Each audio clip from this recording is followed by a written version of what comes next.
Sabarmati jail एक high security lockup जहां Lawrence Bishnoi जैसे गैंगस्टर को बंद किया गया, लेकिन अब उसी जेल में ऑस्ट्रेलिया से एक मौत का पैकेट आया है। जी हां, एक पार्सल जिसमें तौलिया और शेवर था, और शक इतना गहरा कि देश की तमाम सुरक्षा एजेंसियां अलर्ट हो गई है। नमस्कार, आप देख रहे हैं जनतंत्र टीवी और मैं हूं आपके साथ सद्दाम करीमी। आइए अब आपको दिखाते हैं लॉरेंस के पार्सल वाली उस रहस्यमयी डिलीवरी की गैंगस्टर स्टोरी। गुजरात के फॉरेन पोस्ट ऑफिस में एक दिन एक पार्सल आता है, दिखने में बिल्कुल सामान्य, लेकिन जब उसकी जांच होती है तो निकलता है सिर्फ एक तौलिया और पावरफुल शेवर। पार्सल पर नाम वंदना गौर, भेजने का पता ऑस्ट्रेलिया। लेकिन जैसे ही जांच आगे बढ़ी, पता चला फर्जी निकला। कोई ऐसा नाम, ऐसा पता जिसका कोई अस्तित्व ही नहीं है।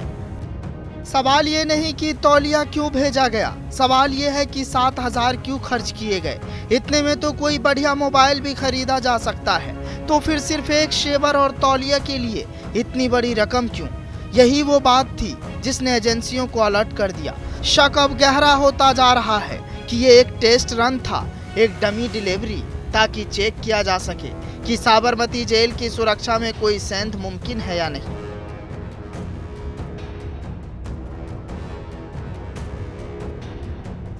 इस पूरे केस की पड़ताल शुरू हो चुकी है। विदेश मंत्रालय से लेकर इंटेलिजेंस ब्यूरो तक सब अलर्ट है, और इस बीच जो नाम सामने आया है उसने जांच को और गहरा कर दिया है। यह तब माल से पकड़ा गया हिस्ट्री शीटर नवीन उर्फ मोंटी, जो लॉरेंस बिश्नोई और बिन्नी गुजर गैंग का पुराना खिलाड़ी रहा है।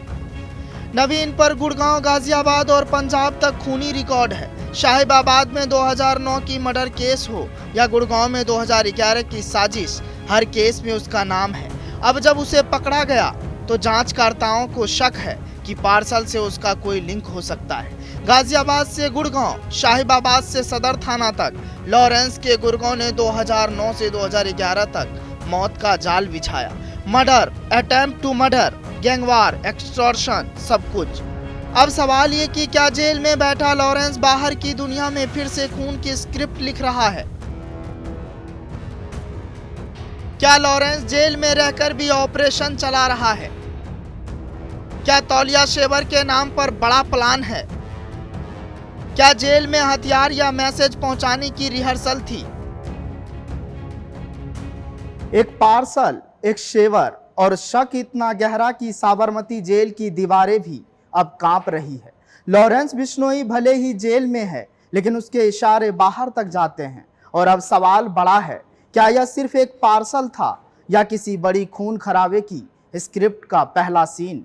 क्या लॉरेंस के गिरोह ने फिर से कोई बड़ा कांड प्लान किया है? जवाब आने अभी बाकी है, लेकिन जनतंत्र टीवी की नज़र हर पार्सल, हर साजिश और हर गैंगस्टर पर टिकी है। फिलहाल इस कहानी में आज के लिए बस इतना ही। जनतंत्र टीवी पर खबरों का सिलसिला जारी रहेगा।